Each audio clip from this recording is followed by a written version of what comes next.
तो एनडीए लोकसभा चुनाव की तैयारियों में जोर शोर से जुटी हुई और दिल्ली में एनडीए के प्रवक्ताओं की बैठक हुई, जिसमें सभी प्रवक्ताओं को 2024 के लिए मोदी सरकार के काम को जोरदार तरीके से रखने के टिप्स दिए गए। जो यह कार्यशाला था एनडीए का, उसमें टिप्स दिया गया है कि 2024 का चुनाव को देखते हुए चुनाव की तैयारी में सभी प्रवक्ताओं को लग जाना है। टीवी के माध्यम से, चैनल के माध्यम से, मीडिया के माध्यम से, प्लेटफार्म सोशल मीडिया के माध्यम से जो केंद्र की सरकार की उपलब्धि है, आदरणीय नरेंद्र मोदी जी के नेतृत्व में जो बेहतरीन और बेमिसाल काम हुए हैं, उसको लेकर जनता के बीच जाना है। एजेंडा बस था कि एनडीए के सारे घटक दल जो आपस में हमारे बड़े नेता मिले, उसी तरह से हमारे तमाम जो घटक दल थे उसके राष्ट्रीय प्रवक्ता आपस में बैठ करके एक बेहतर समन्वय के साथ कैसे राष्ट्र की बात, कैसे गठबंधन की बात करें, उस पर ही एक कह लीजिए तो कार्यशाला थी। आपस में सबका एक बेहतर समन्वय बन जाए, लोग एक दूसरे से बात करके, एक दूसरे से समय समय पर संबंध अपना संवाद स्थापित कर करके।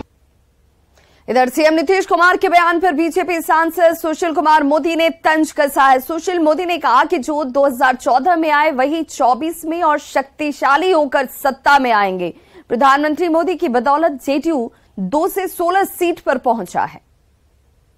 2014 में जब अकेले चुनाव लड़े तो 2 पर सिमट गए थे और 2019 में उनकी पार्टी को जो 16 सीट आई वो नरेंद्र मोदी की बदौलत आई।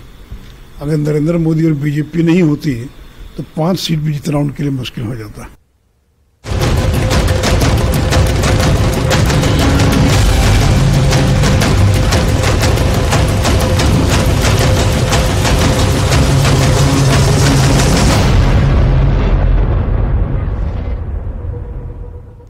खगड़िया में कोसी नदी जहां खतरे के निशान से 53 सेंटीमीटर ऊपर बह रही है, वहीं बागमती नदी भी अब खतरे के निशान से 83 सेंटीमीटर ऊपर बह रही है।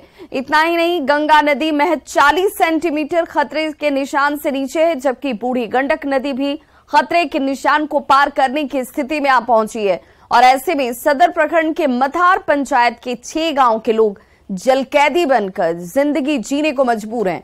नदी के जलस्तर बढ़ते ही मथार, दियारा सहित लगभग 5000 से ज्यादा की आबादी के लोग एक बार फिर से नाव के सहारे आना जाना करने की उनकी मजबूरी सामने है। संसारपुर घाट से नदियों का हाल बता रहे हैं फ्लड रिपोर्टर दिग्विजय कुमार। खगड़िया में लगातार नदियों के जलस्तर में वृद्धि देखी जा रही है। गंगा जहां खतरे के निशान से महज 40 सेंटीमीटर नीचे है, वहीं पर बागमती नदी और कोसी नदी खतरे के निशान से ऊपर बह रही है। ये हम आपको दिखा रहे हैं, ये खगड़िया का संसारपुर घाट है। इसी जगह पे जो बूढ़ी गंडक नदी है और गंगा नदी दोनों एक साथ मिलकर के सीधे यहाँ से आगे बढ़ती है, जिसके कारण जो इधर के जो इलाके हैं, एकनिया दियारा हो गया या मानसी दियारा हो गया या मथार दियारा, सभी एक जो गांव है ये पूरा एक तरह से कह सकते हैं कि जल कैदी बने हुए हैं। लोगों को आवागमन का एकमात्र साधन नाव ही बचा हुआ, और आप देख सकते हैं कि किस तरह से छोटी छोटी जो नाव है उसके सहारे लोग आवागमन करने को मजबूर हो गए हैं। हाँ, पानी पूरा भरा हुआ, नाव के सहारा आते जाते हैं। हाँ, पानी बढ़ ही रहा है। हाँ, एकदम बाढ़ तो आना ही है। सर रहमपुर दिया पड़ता है और ये बूढ़ी गंडक नदी है, और इससे पीछे में एकनिया, देवन टोला और इंग्लिश, मथार, ये सब यही सब टोला है, भीम टोला, ये सब है। पूरा मतलब कि पानी से ग्रसित है। अच्छा, पूरा चारों पट्टी पानी से घिरा गया है। यही एक नौका है अपना, उसी से टपते हैं, यही से आवाजाही अपना चल रहा है। क्या होगा सर, डूबिए गया।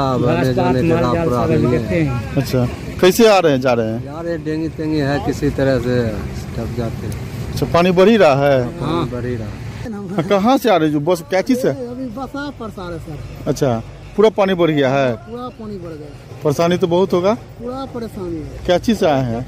डेंगी से आया सर। इस तरह से नदियों का जलस्तर बढ़ते जा रहा है। जो नदी किनारे जो गांव हैं उनको कहीं न कहीं एक बार फिर से बाढ़ की आशंका सताने लगी है। दिग्विजय कुमार, न्यूज़ 18 खगड़िया।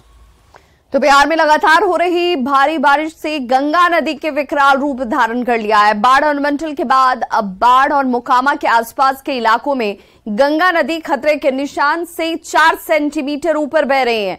गंगा नदी के इस विकराल रूप से मोकामा प्रखंड के निचले इलाकों में गंगा का पानी लोगों के लिए अब परेशानी का कारण बन गया है। हालांकि केंद्रीय जल आयोग हाथीदह ने गंगा नदी के जलस्तर घटने का संकेत दिया है और किनारे बसे ग्रामीण लोग जो हैं वो इस वक्त के हालात को देखकर डरे सहमे हुए हैं। गंगा का